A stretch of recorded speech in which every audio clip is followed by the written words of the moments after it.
All right. Sounds like we're good to go. Well, welcome and thank you, sir. It really is an honor and privilege to work with your program, all the folks in the uniformed services. And I would echo what Ken said. Well prepared, respectful.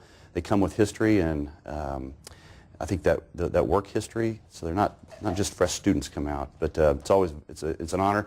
I don't think this year we're going to have a student, but I'm looking forward to the next round. So we can continue that. We've had a nice history with working with them.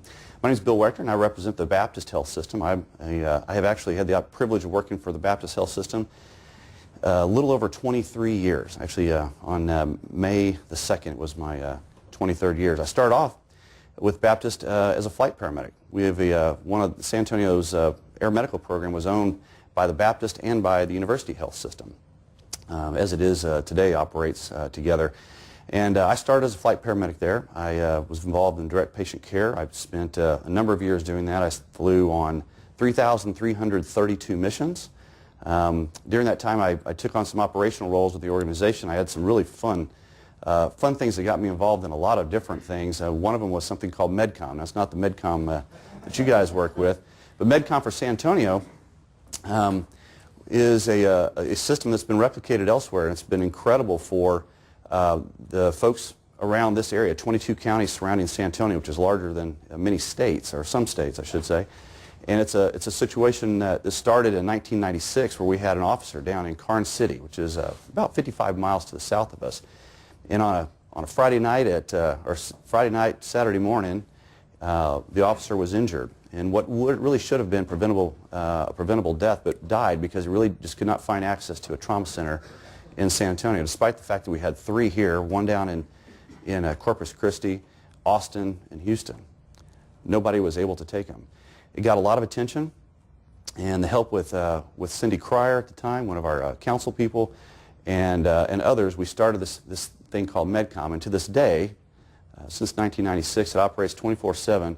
If you're involved in some type of trauma, critical trauma around San Antonio, with the coordination between University Hospital and and now SAMC, and formerly Wilford Hall as well, you will have, on average, access with administrative approval, a bed assignment, and transport started within about 4.5 minutes of the time that you say go.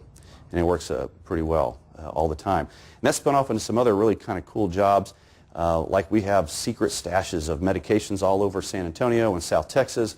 MedCom takes care of all that. We've got trailer loads of mass casualty supplies in all kinds of places you would not even guess, like a plumbing shop down in Uvalde, Texas. There's something right here in the basement of the Health Science Center, etc. And so we get to manage all types of those programs. And as I mentioned, this thing called the Medical Operations Center, which here in San Antonio, where it started, was unique. And what happened during Katrina, it was really the first time we actually fully utilized the RMOC. It was stood up. And the funny thing about the story is, if anybody in here knows Eric Epley, some of you guys know him. He is the leader of South Texas Regional Advisory Council, and I think just an inspiring leader and innovative. It was really his idea. He and a person named Nim Kidd, who is the chief in charge of emergency operations for the state of Texas now. But Eric was dispatched to New Orleans to lead several boat teams down there, and really didn't foresee the fact that his brainchild, this Regional Medical Operations Center, would open up on the day that he left. That began the process of kind of that to see who was going to run point on this RMOC for the first time that was ever enacted. I got the dubious honor of being the day guy, and Robert Cockey, a friend of mine, got to do nights. And we worked through a lot of really incredible issues. We think about the number of patients San Antonio received coming out of the hurricane in New Orleans. It was pretty impressive efforts that took place. But one of the funniest things happened that I reflect on to this day. The NIM Kidd at the time called us and said, we're going to have about 5,000 special needs patients. They're going to be here in about 6 to 8 hours. Where are you guys going to put them? And we had drilled this many times to include alien invasions and chemical attacks and so forth. We'd never really had gone down that path. So I'm standing there, and so I've got about 32 people in the room, all the health systems in San Antonio represented, epidemiologists and other type specialties. And so I'm listening to this on the phone with Nim, and there's this gentleman sitting right across from me. And it's kind of that in the middle of, many of you probably been in those situations where you've got these large-scale events going on. There's a lot of activity, people going, and time is sort of precious. And he's standing there patiently, and after I got off the phone, I'm thinking, wow, 5,000 special needs patients. Okay, this is going to be a good one. And I introduced myself to the gentleman. I asked him how I could help. He told me his name, Kevin Denon, and Kevin said, he said, I don't know if we're going to be of help to you, but we run special needs shelters. I go, special needs shelters? Like, I'm looking around for a camera, in the room. And it really was, we were able to accommodate those patients in short order. We had tens of thousands of patients who ended up here in San Antonio. We were able to ingress all these patients, and not a single hospital went on diversion during that entire operation. It was a lot of fun. I had just joined the Baptist Health System officially on the hospital side rather than the air medical side, and now the operations side of the air medical program. But I've been lucky enough to be at North Central now for about 7 years, Sandy. And I had the honor of working with Sandy. She's now started off as our radiology director, is now our COO at one of our newest hospitals, Resolute Hospital up in New Braunfels. We, kind of like Mayo, I reflected on your statement about where we started. We were owned and operated by the Baptist General Convention of Texas. And our mission still is to help people achieve health for life through compassionate service inspired by faith. And we live on that mission today. Now, the organization was tested in the late 1990, about 1998, 1999, 2000, and really came on some financial difficulty. And the Baptist Health System was, the board decided it needed to sell. We needed to be part of a bigger program so we'd have access to capital and operations and so forth. They were really, really struggling. And very interestingly, an organization, 3 or 4 major organizations wanted to come and buy the Baptist Health System. But one of the big contentions that the Baptist General Convention wanted, they wanted to make sure that they maintain that mission to take care of people here in San Antonio and in South Texas area. The company called Vanguard was selected. And interestingly enough, we had to go to the Baptist General Convention, many meetings to make sure that that Vanguard could fulfill that mission.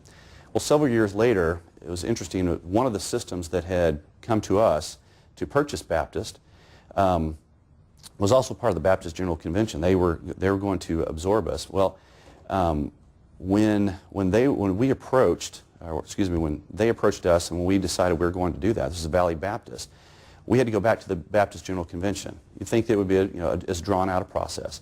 But they were impressed with the fact that we kept our mission. We did everything we said we would do, and it was a handshake. They said, we're happy to have you guys manage that healthcare system. We're now part of a large organization called Tenet, based out of Dallas, Texas, about 84 hospitals, 100,000 people working there. Locally, we have 6 hospitals located geographically around San Antonio. We have one here in the Med Center called St. Luke's. North Central Baptist, where I'm at, which is located, you may guess it, north centrally.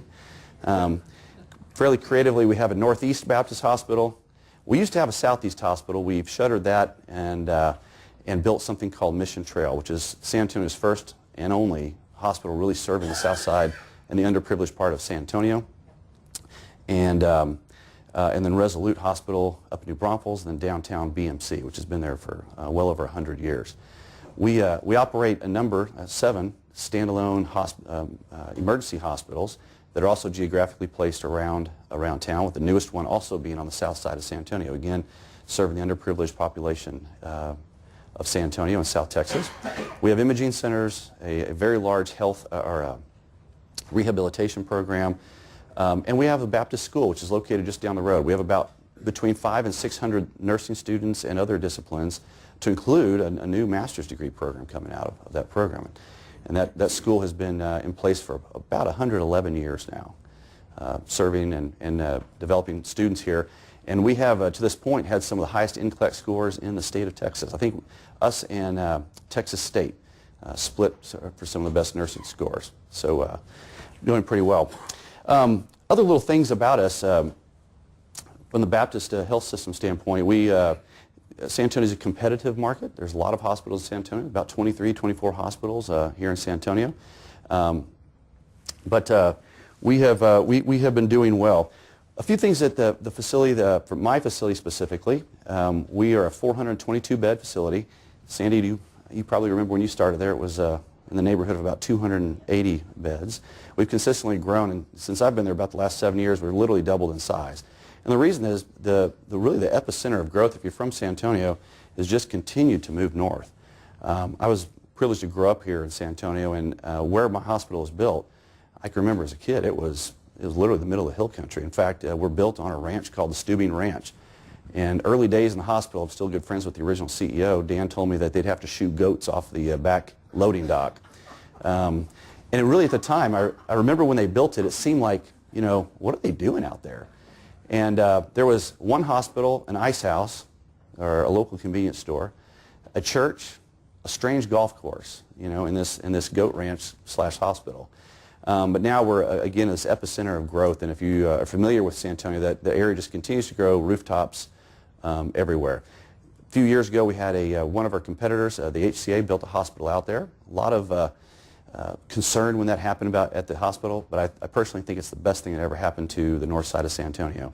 It's brought a lot of physicians into our area. And it used to be if you lived in the Stone Oak area, you traveled for everything, whether it was groceries, entertainment, and certainly health care. And now we really have, we're considered a second medical center here in San Antonio, 2 big hospitals that are both providing really good care. A number of years ago, to describe our hospital, a little bit of the culture here, we sat down because we wanted to have a vision statement to accurately reflect what we do, who we want to be, kind of when we grow up a little bit. We're only 20. On September 17th, we turned 26 years old. And we went through a lot of wrestling with words and how to describe the hospital, how we wanted to look. And one of the statements that got talked about at the middle of all these really eloquent statements was, we want to be the most loved. You know, I'm kind of a relatively conservative guy, San Antonio born. I kind of cocked my head a little bit, like, most loved. And at first I thought maybe it doesn't tell exactly what we wanted to say, but the more I thought about it, the more I realized it's exactly what we want to be. And I think about that from a patient standpoint. And having grown up here in San Antonio, it is about taking care of patients. These are my family, my friend. I've had the dubious honor of having both my parents admitted in my hospital on the same day. We did ask, we have a couple of semi-private rooms, if they wanted to share a room. My mother said no. But for me, it's very personal, and I've reflected on that statement in our mission statement, or our vision statement now. You know, if we're causing infections to patients, are we going to be the most loved hospital? You know, probably not.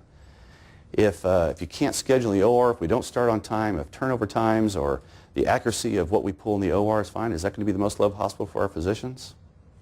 You know, probably not. You know, if we're not a good employer, treat our team members, you know, like we want to be treated, act as servant leaders, are we going to be the most loved hospital by the team?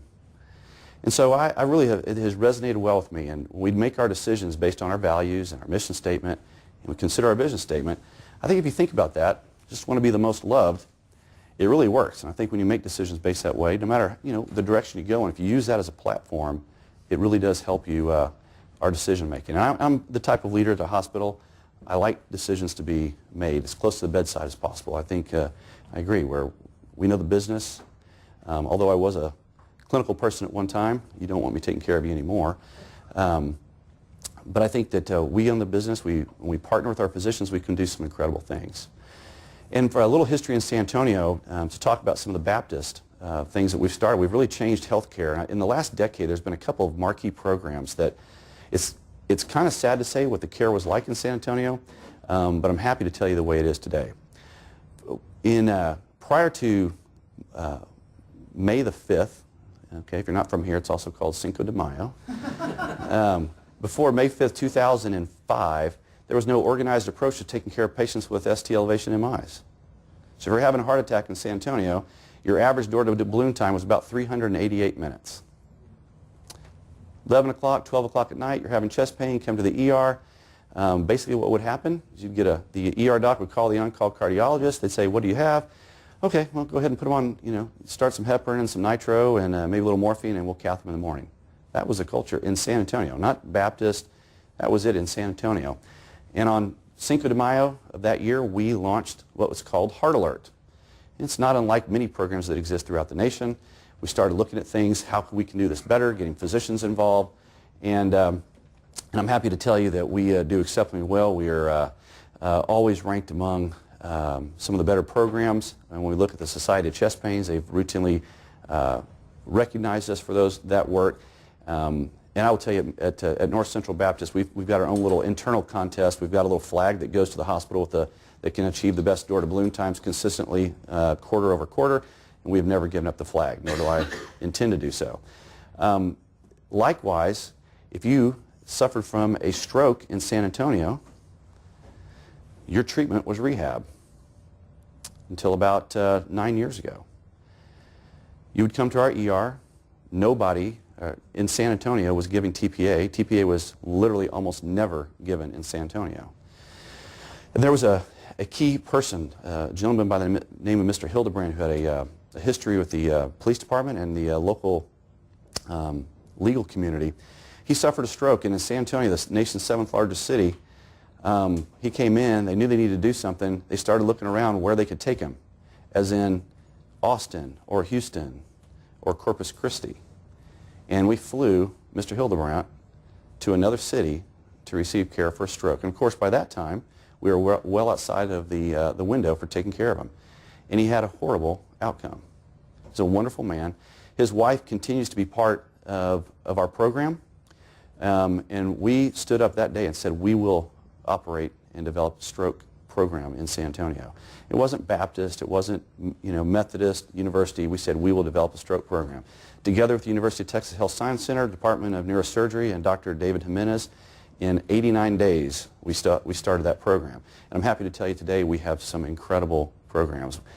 Just down the street is San Antonio's first comprehensive stroke center, and it's now been followed by 3 others. And these terms that we used, these programs we used, we really didn't use them as Baptist, we used them as a community. The term Heart Alert is now used in 22 counties surrounding San Antonio. It's all an efficient program. Everybody knows what to do if you end up in a rural facility, how to access, how to get care. Same thing with stroke. So some things I'm pretty proud about being with the Baptist Health System for these number of years. We've been innovative and doing some good things. At my hospital recently, we had the opportunity to open up a brand new wing that's completely dedicated to orthopedics, called the Baptist Orthopedic Hospital, very original name. This is a process where we took our physicians and our clinicians to develop the hospital with lean thinking, lean design, Lean and Six Sigma. I was fortunate my COO at the time is a very talented black belt.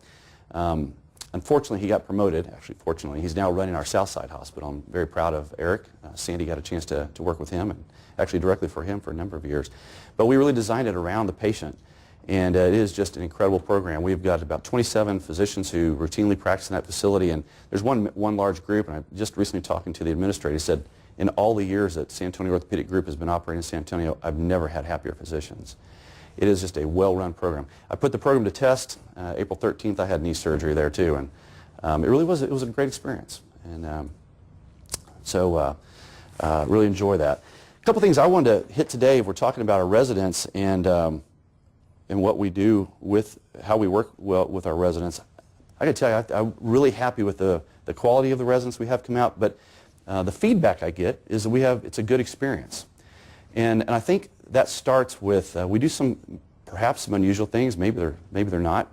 But we start a trajectory at the beginning when they first start. They're introduced to our team, and they are part of the team, period. There is not, I can think of exactly one meeting that I have, that I basically didn't invite our residents to participate in.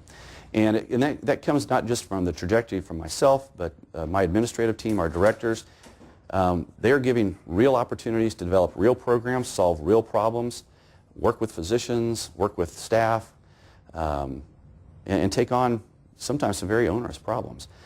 And one of the programs that I really enjoyed their help on was we started a number of years ago using Lean Daily Management as our platform for operating the hospital. And we started, and many of you are probably familiar with the term GIMBA routes, where the truth lies. And it was funny when we started GIMBA, there was a news out of Becker, if you will, one of the things that talked about just a few years ago, this a brave CEO at a city in this area was run out of town because of this lean thing. That was manufacturing. And I was thinking about that as I was starting the Lean program, and or part of that with Eric and Sandy and others at the hospital, and let's see how this goes. But we really, we adopted that. We had a couple of residents who really helped out. And I remember when I was most sold on Lean when solving one of the problems. And the resident was helping work with our laboratory. And they looked at one of the problems that we had in the lab, and that was recollections. Does everybody know what a recollect is? Okay. A recollect means that we're going to get another specimen. And I will tell you, some specimens are retrieved more easily from your body than others, right? I think if I've given one, I'm not sure I really want to give another one. So from a patient experience standpoint, I thought this was it was pretty interesting. They started looking at recollections. We found our biggest opportunity was with blood specimens, and sometimes they would become hemolyzed. So as you go through Lean, you start looking at things, you start asking the questions, and so the problem was we were doing recollects. And on an average day, we were doing somewhere around 30, 35 recollections. We started looking at that, and we found the common reasons, so you start asking the whys. The question asked was, well, it's a hemolyzed specimens. And we said, okay. Started drilling down further. We found it was in 2 locations of the hospital, our emergency department and our neonatal intensive care unit. Made up about 80% of all of our recollects we had. You know, in babies, you don't want to be giving blood or anything else more than you have to with that atropine blood loss. So they started drilling down further, and we actually drilled down and we started looking at process and doing observations. The data started showing us that we started looking down to the person who was drawing these. We found that this whole thing was probably about 6 or 7 employees who had the highest number of recollection rates. Because we tried some education, it didn't quite stick, so we got a little more granular, started asking more of the whys, right? And so they did these recollects. Well, next thing you know, we've got like 2 or 3 recollections a day. And when that happened, I became a believer in Lean. And it's one of the things from our residents to really get them involved in Lean daily management. And I'm always happy to hear when they are going for their black belt, which I know Jessica and Preston just got through going through their training. And I'm a firm believer that it's not for manufacturing. I mean, it works well in manufacturing, but applied correctly can be an incredible tool for operating a hospital, decreasing cost, improving patient satisfaction, decreasing infections, improving turnaround time. Our residents recently Jessica was involved in our emergency department. We had going through some changes in our EDs. We run a dedicated pediatric ED as well as an adult ED. And we are actually the home of about 30 standalone emergency departments. Everybody likes to be in the north central area, so there's a ton of them. A lot of pressure on our ER for competition, but we found that we had an unacceptable number of patients. I'm not sure there's any acceptable number, but we had a larger number of patients that were leaving our emergency department because we had load, from the time the patient showed up to the time the physician was looking at him. She helped lead a Kaizen event. We went from about 3.5% percentage of patients leaving our emergency department. I'll tell you this last month, the month of May, was less than 1%, 0.7. And I think that has been a success, is getting the residents involved in these and holding them accountable. To me, it's real world. And if you're preparing somebody to go out for their next role, whether it's the military for the next assignment they're going to have, or in the civilian world, giving them access to these worthwhile, real programs has been a big success. I don't mind saying that sometimes there's some of the projects that are handed out aren't maybe the most spectacular, but I think that those are important too, whatever that happens to be. Work in an EVS program or whatever happens, whatever programs that the hospital needs. And so we try to look at that. And I think sitting down with the residents on a regular basis, talking to them about their progress, and looking at where their deficiencies are. And this is compared to some of the other programs, the BEAR report, I think is incredible because it's a self-evaluation of where those students are right now. It looks at what they're doing to gain knowledge or experience in some of those areas they want to learn. But we have used that as a tool to help drive their education, their experience at the hospital. And for example, Jessica and Preston really didn't have a whole lot of information. They didn't have a lot of confidence in their abilities to understand healthcare finance. I'm not sure I've met a whole lot of people that do still, but we have a very strong CFO within our organization, so we made opportunity for them to spend time with Brian Alisco. He's our CFO over here at St. Luke's Baptist Hospital, and he's an incredible teacher. He was one of the first residents we had at North Central a number of years ago, and he's done very well within our organization. But what we've found from the feedback from our students is it really has, going through and using that tool has helped them tailor their education. I'll tell you one thing that I don't do, my team does not do, we don't micromanage the residents. They get a nice office, it used to be a closet. It's actually really not that bad, it's actually a pretty nice office. But it's centrally located, and I talk to them from the get-go. I do this every time. Make me tell you no. If there's a program you want to look at, let's discuss it as we do. We have regular meetings, we set that up. But I said, make me hold you back. There is nothing off limits in our hospital. There's not a single person you can't talk to. I want you involved with your patients. Go lay in a bed for a while. You know, see what it's like to take care, to be taken care of. Get vulnerable. You know, and so far, what I'll tell you is the students who take that seriously probably get the most out of their residency program, because they're going to, they have taken on programs that to this day have been working well. We've got just multiple examples of programs that residents started just thinking about it, discussing those, and taking the opportunity to put those in place. As small as it is, one of the most talked about, if you've delivered a baby in San Antonio, there's a good chance it happened at North Central Baptist. One of our residents a number of years ago said, you know, I'd like to provide a program where these mothers have been laboring for 12 and 14 and 16 hours. Could we provide a therapeutic massage to the moms in the hospital? It started about 12 years ago, and we still do it to this day. And if you ever have somebody who has delivered there, it's like the biggest thing they talk about, and about how it puts them at ease, and the feelings they get, and just being well taken care of in the facility. So we treat them, I think, as just an integral part of the team. We have them help out with some of the safety culture that we've tried to develop. We start off, as I do with all of our new employees, new team members. I taught they get to read, and I think most people, to err is human is probably something that you have read at least once in your career. We start off with that, and we talk about the Baptist health system. One thing I think we do incredibly well is we air our dirty laundry. We make it very well known. We talk about it all the time. In fact, of all the safety tools we have, and whether it's the ARC technique and STAR and all those things you can use to help drive as safety tools, the best thing that we do is we talk about things. We talk about it openly. We use real-life examples, and we have learned from them. A number of years ago, we had a patient who had a cath that was not supposed to have a cath. The cath team walked up to, this is one of our facilities, walked up to the patient's floor. They introduced themselves. They told them what they were going to do. They used the whole Studer ate it. Said, we're going to be taking you downstairs to have a heart cath. The person said, okay. They walked all the way downstairs. Supposedly a timeout took place.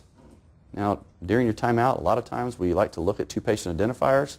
I think it may have been skipped because it was sort of like Mr. Smith instead of Mr. Garza. Mr. Smith was there for something like gastrointestinal problems, not a heart cath, but they discovered this when the cardiologist had squirted the dye and found, wow, you have clean coronaries. I'm really surprised. But we've talked about that. It's not something to be proud of. It kind of stung talking about it, frankly. I'm embarrassed by it.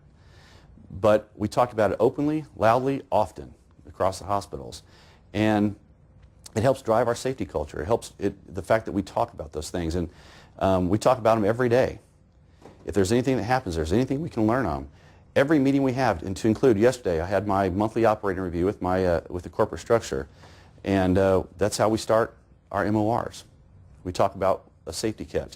We have what's called an RSI program, Retained Surgical Instrument Program. We had a near miss where we had a complex spine case, actually from a Mayo-trained spine surgeon that we get the chance to work with. And there was apparently a bolt the size of an eyeglass bolt that this was a removal of a bunch of hardware that this patient had to have a revision and sought this physician out to do so. And there was so it's not like there was a count at the beginning, but there was a diligent person in the middle of it, found this. And so we share those stories because we can learn. We've also recently adopted in talking about compassion stories in the same way we do safety stories. So you learn from the safety stories by the mistakes that we've made, by whatever you change, the process or so forth afterward. But we're learning as much about compassion and about how people feel about their care. And we share those stories, hopefully to be infectious. I have a monthly, a quarterly meeting we call the Breakfast Club, where we invite all of our employees who have been recognized by our patients specifically about the care. And we talk about those things. And I will tell you, at the end of that, I tell them, be contagious. You know, sneeze on everybody you can with that attitude that you have about taking care of patients, because it really, that's why we're there. And people connect with that. I also wanted to mention some of the other, with the residents, some of the things I like to do with them. I give them strange projects sometimes very uncomfortable. A lot of times I like to kind of test their character, how upfront are they going to be. I make them do a assessment of my leadership skills in there. It's always kind of fun the first 2 weeks to get to meet you and tell you what you're doing well and what their observations are. And the rest of my team, I learn a lot about us. I've learned a lot about myself and their observations. And I think, you know, the folks coming through the military or the uniformed services, you have such an incredible training program. I have learned a tremendous amount over the year. I really value, I just feel like I get as much out of having the residents there as, you know, they get, if not more. So I hope that gives a little color to the Baptist health system, a little flavor of San Antonio, a little good old San Antonio here.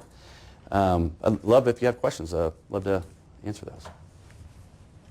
I miss anything, Sandy? No? I do want you to tell him what your favorite barbecue place is, though, because he loves barbecue.